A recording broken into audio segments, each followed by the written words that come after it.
All right, hallelujah. This is the last video for chapter 24. Shouldn't be too long because we only have 19 slides. Okay, so we just left off with the end of the digestive system and the lovely process of defecation. And then the chapter takes a complete turn and starts talking about nutrition. Now, this is actually kind of a preview for chapter 25, which is going to be on metabolism, but we'll get you started here. So, definition of nutrients. So, nutrients are things that your body needs in order to maintain homeostasis. And so, a balanced diet will contain carbohydrates, lipids, proteins, vitamins, minerals, and water.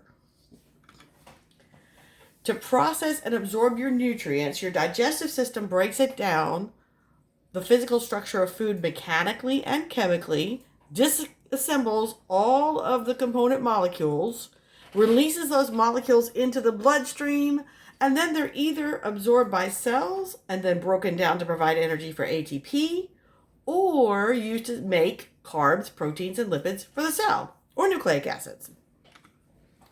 So the digestive enzymes that we've been talking about this entire chapter do their work by breaking the molecular bonds. So yeah, I know we're going all the way back to chapter 2 in chemistry.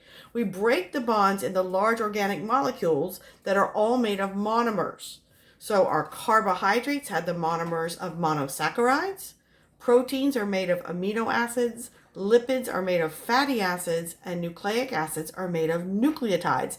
And remember, we do this, we break them with the enzyme and with water. And so the chemical process is called hydrolysis. Lysis is to break, hydro is water. So we're going to be separating the molecules and breaking a molecule of water in half and putting half of the water on one molecule and half on the other. We divide these enzymes into classes by what kind of molecule they work on, their substrate. Carbohydrases, you see the word carbohydrate almost in there, are going to break down the bonds between sugars. Proteases break the peptide bonds between amino acids, and lipases are going to separate the fatty acids from the glycerides. We have the digestive enzymes starting at the very top of the digestive system in the mouth with the salivary glands, the tongue, both secrete some digestive enzymes. Then we get some more enzymes in the stomach, and a lot of them from the pancreas. A few made in the small intestine by the brush border. And then we're going to talk about each macromolecule. So carbohydrates. Complex carbs, so very large polysaccharides, are digested in two different steps. We start in the mouth with salivary amylase. Later on, we're going to add pancreatic alpha amylase. And then that's going to break it down into large strings of sugars. We have the brush border enzymes that are in the intestinal microvilli, and the enzymes here will break down individual disaccharides. Maltase breaks the bonds between maltose. Sucrase breaks apart sucrose. And lactase hydrolyzes lactose. If you do not make lactase in your brush border, then you are classified as being lactose intolerant because you lack the enzyme to break down lactose. To absorb the monosaccharides, we use facilitated diffusion and co-transport, which differ in the number of transported substances, their concentration gradients, and their amount of ATP required to get them across. So here's a lovely graphic that summarizes the digestion of carbohydrates and absorption. Lipid digestion and absorption starts in the mouth also with lingual lipase. Later on, we're going to add pancreatic lipase. These lipases break triglycerides into monoglycerides and fatty acids, and then we use the bile salts from the liver and the gallbladder to form micelles, which is a bile salt lipid complex. Then we can absorb them. We take new triglycerides and we make them in intestinal cells. We join them with steroids, phospholipids, vitamins, and proteins to form chylomicrons, and then we suck the chylomicrons into intestinal lacteals, and they go off into the lymphatic system. There we go. Protein digestion. Proteins are the largest, most complex, most varied group. So we spend most of our time breaking down proteins. We have to mechanically digest it, Add hydrochloric acid to activate the enzymes and add the proteases. Dipeptidases are in the epithelial surfaces of the small intestine, and they're able to break short peptide chains into the individual amino acids. So here we go. Here are some of our enzymes. We have pepsin, trypsin, chymotrypsin, elastase, and carboxypeptidase. And our dipeptidases, after these have worked on large proteins, will just break down the short peptides into individual amino acids, which are sucked into the capillaries and taken to the liver.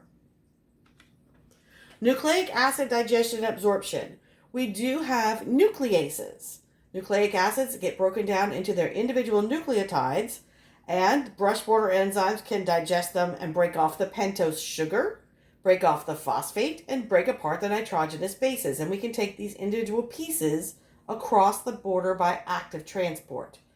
And finally, water absorption. Cells cannot actively absorb or secrete water. Movement of water is 100% going to be following the osmotic gradient. So water flows to where it is less concentrated, and that's how we're going to get water absorbed from the intestine.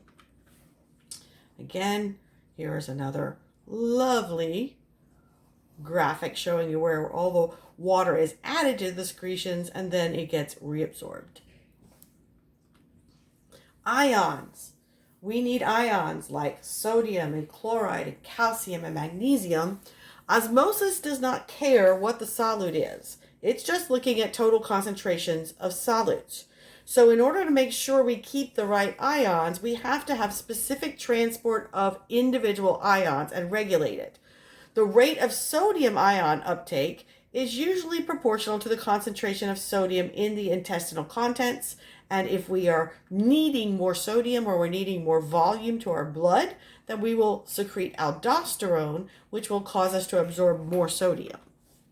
Calcium ion absorption is active transport at the epithelial surface, and it can be increased by the secretion of calcitriol. Potassium ions usually go up in concentration as the other solutes move out, and then they'll diffuse into the epithelial cells along their concentration gradients. Other ions like magnesium ion, iron, and other cations must be brought in with specific carrier proteins, which will cost us ATP to get them into the interstitial fluid. Anions, or negative ions like chloride, iodide, bicarbonate, and nitrate, are usually we use diffusion or carrier mediated transport to get them in. And phosphate and sulfate have to be actively transported. So again, that's another ATP gobbling up process. Vitamins. Vitamins are things that we need in order to make our enzymes take the right shape or to help them metabolize a reaction. They are organic compounds that we need very, very tiny quantities of. And they come in two groups, water-soluble vitamins and fat-soluble vitamins. So you must have both water and fat in your diet to be able to absorb these vitamins. The water-soluble ones include all of the B vitamins and vitamin C. And the fat-soluble vitamins are A, D, E, and K. Your digestive system has great connections to all of the other systems, including nervous, cardiovascular, endocrine, and lymphatic. The digestive tract, in addition to being part of the digestive system, you probably have noticed, since it secretes a lot of hormones, so it's actually an endocrine organ as well, and it has the capability of producing neurotransmitters for the nervous system. And here is our favorite graphic showing how all of these systems are related. All right, guys, I know that one was a long one. Hang in there. Hopefully you'll have enough time to get through this chapter and to do well on your exam. Happy studying, guys.